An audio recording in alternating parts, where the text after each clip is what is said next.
Hey there, welcome to the channel. So today I've got some sliced gluten-free bread that I had in the freezer. This is the gluten-free milk bread that I made a few videos ago, and I sliced it, froze it for longer term storage. Today, I thought we'd put this gluten-free bread to use, and if you don't have sliced bread in the freezer, maybe you have a bag of ends and pieces and failed gluten-free bread recipes. Always keep that in the freezer for breadcrumbs, and for today's purpose, I'm going to show you how to make gluten-free croutons. This will work with those gluten-free store-bought breads or your homemade breads. And gluten-free croutons are really easy to make. So I thought I would show you 3 different ways to make them depending on what you want to do at home. I'm going to show you how to make them oven baked, in a frying pan on the stove, and finally in the air fryer. If it's 105 degrees outside at your house and you don't want to turn the oven on, use the frying pan method or the air fryer method. You don't have an air fryer? You can use the fry pan or the stove. I'm Jamie with SavorySaver. I share gluten-free recipes, tips, tricks, and resources to make your gluten-free lifestyle easier. So please consider hitting subscribe, and let's make some gluten-free croutons. Okay, so to start our gluten-free croutons, again, I've got 4 slices of bread, and this all depends on how many croutons you want to make. If you're just making some croutons for yourself, you probably only need 1 slice of bread.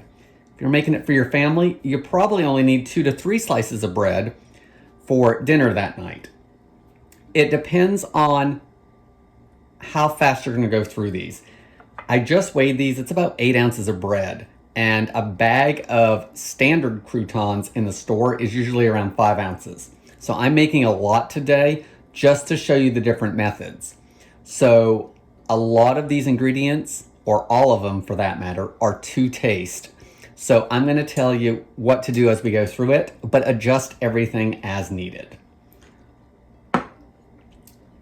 So you want to take your bread, and I just like to stack it up just so I can make less cuts. And then you want to cut them into small cubes.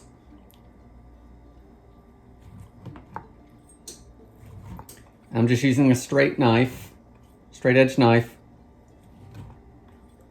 So I've cut them all one way, and then I'm just going to cut it all the other. And they're going to go everywhere.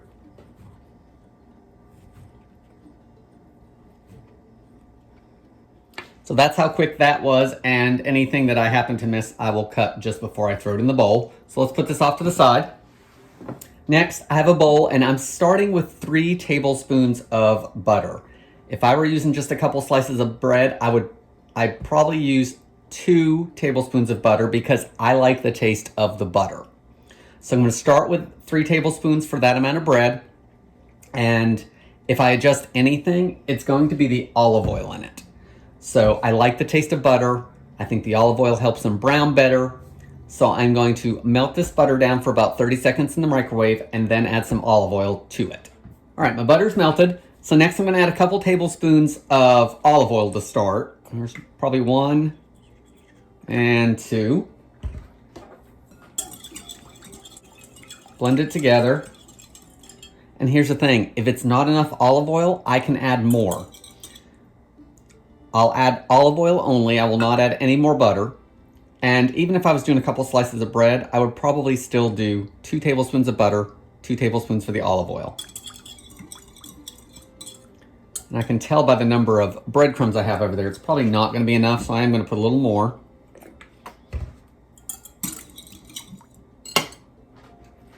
Now we want to season it up, and I like to season it first just to get everything mixed together. That way there, when it goes on the breadcrumbs, that it coats everything nicely. So I'm going to sprinkle in some salt.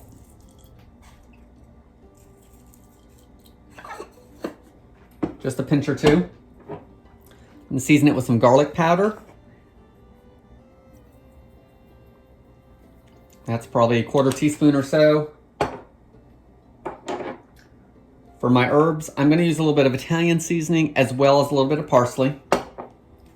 For one, because my parsley is much greener than that Italian seasoning, so it's gonna give it a little more color.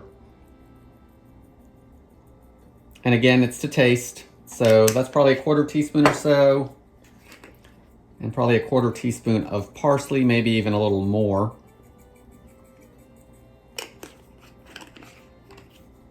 I think we will add a little bit of black pepper just because, why not? So just a pinch.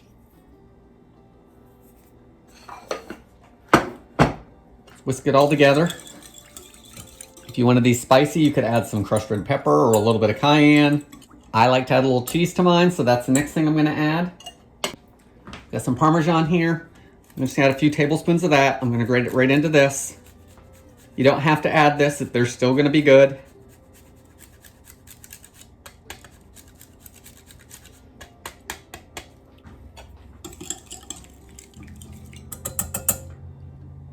Everything's mixed, so let's add the bread cubes back into the bowl and we'll adjust the olive oil amount if needed.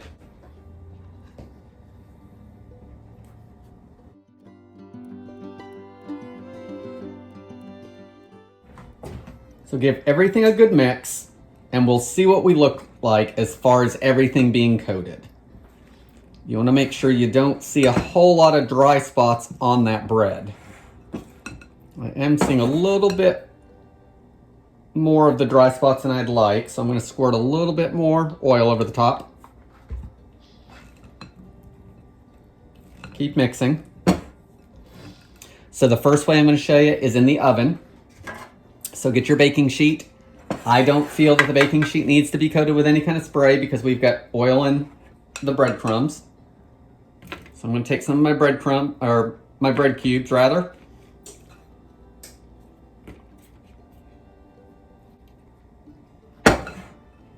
I'm going to spread them evenly on the pan, and then you want to bake them for 10 minutes at 350 degrees Fahrenheit. After the 10 minutes, check them, stir them around a little bit, flip them over with a spatula so there's other sides exposed to the heat, and then put them back in the oven for 5 minutes. At that point, check them again. You want to go in 5-minute increments after the first 10 minutes, mixing every time until they're as crisp as you like them. So let's get these in the oven. So here's the oven-baked croutons after 10 minutes. And they've started browning up some. Let's see if I can find one. Here's one that started browning. So the surfaces that are on the pan are browning better, of course. So give everything a good toss, get it back into a single layer, and then back in the oven for another 5 minutes. And I'll do that at least for 5 minutes, if not for maybe 10 or 15 minutes, until everything's browned where I want it.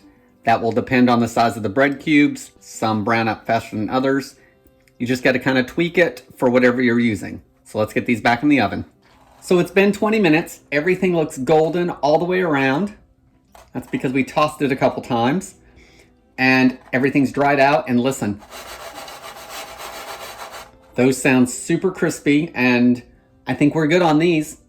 So the next way we're going to cook these croutons is on the stove in a frying pan. So I'm going to coat the frying pan with just a little bit of cooking spray, I think, just to give it a little bit of extra oil in the pan. I'm going to turn my heat onto medium, and then it's not preheated yet, but I'm going to add my croutons anyway because they're going to start cooking.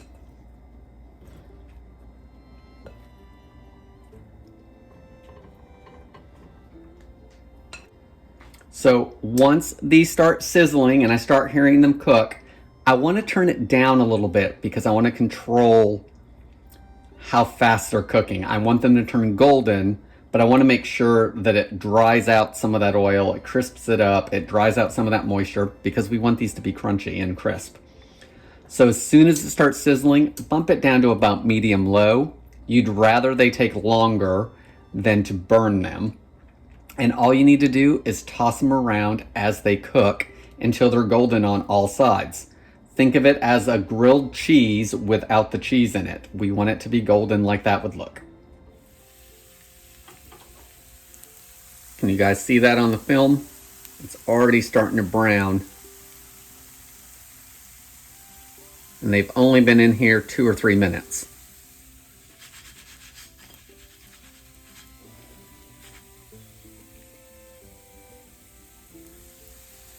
This one right here, nice and browned already.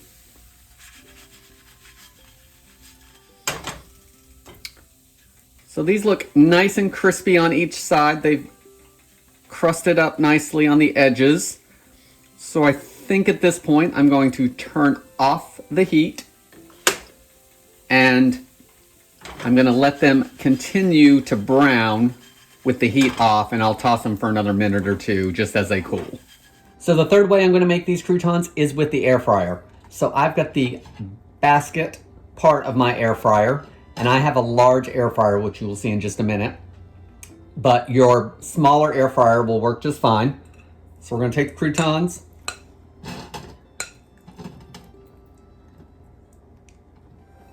Again, you want to spread them out into an even layer. I'm going to put these in the air fryer, but I'm not big on preheating my air fryer most of the time. I know that lots of people are, but I don't find that I need to do it very often. So I'm not going to preheat it with this. I'm just going to put it in and start. And I'm also going to be conservative with the heat. I'm going to do them for 5 minutes at 375 and see how they look after that. I can always make it hotter if I need to, but I think that that's going to cook them just fine, especially since they go that way in the oven. So I'm going to do 375 for 5 minutes. I'll check them at that point, mix them around, and put them back in for a few more minutes.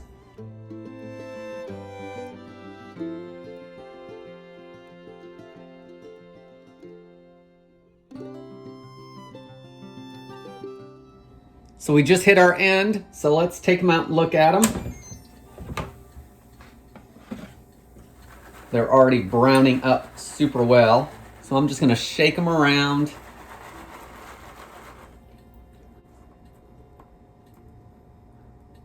That one's nice and crispy. That one's nice and crispy. They're also a little warm. Let's put it back in. I'm gonna set it for, let's say 3 minutes. And then I can always go longer if I need to. So I did these for another minute or so, and then decided I should check them. So let's take a look.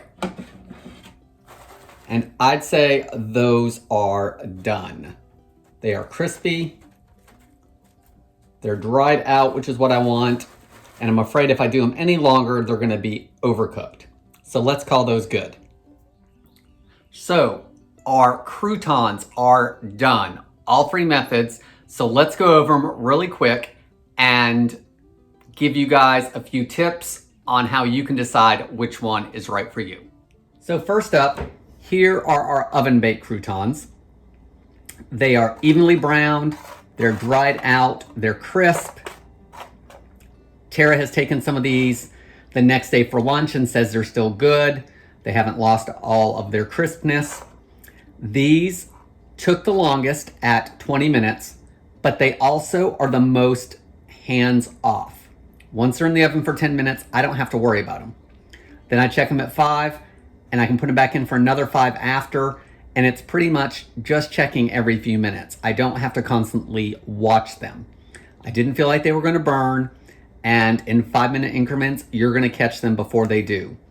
Also, they can go a little longer if you don't have that exact second to check on them, and you're gonna be fine. For the ones in the frying pan, they crisped up nicely.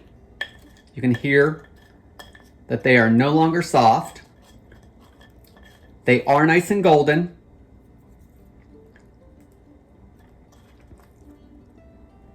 But they also are less evenly browned than our baked ones. They also took a lot of babysitting. We had to make sure we kept our eye on these. We tossed them around a lot. So these only took probably like 6 minutes once I put them in the pan, which is great as far as time. I think these are best the night of, although you could try saving a few for the next day. I just don't think they dried out as much as our baked ones. But for a quick method, I would go this route if you were just doing them for dinner on that night and not trying to save any. The last way we did our gluten-free croutons was in the air fryer. This, while it cooked it really fast, 375 without a preheat, and it took like 6 to 7 minutes. They're inconsistent as far as browning. There's a few that are really dark and it's not the crust side. So these are gonna have to be watched closely, or you're gonna need to adjust your temperature. I would probably go down to 350 next time and not 375. Elements that are closer to the croutons may cook these up even faster. So I think this is a good method because it dried them out well, like the oven did. But I feel like these take a little more of me watching. So if you're doing your entire meal in the air fryer and you want to use just less energy and not have the oven heated up, I think this is a great method. I also think because they dried out so much, I think they're going to be better tomorrow if I save a couple of them. Guys, which way do you think you'd like to try it? One way, all of them? Is there one you wouldn't do? Leave me any comments below. Guys, that's all I have today in the video. Season these any way you like, starting with the basic measurements I gave you, which really weren't measurements. Thank you for watching, and I hope to see you on the next video.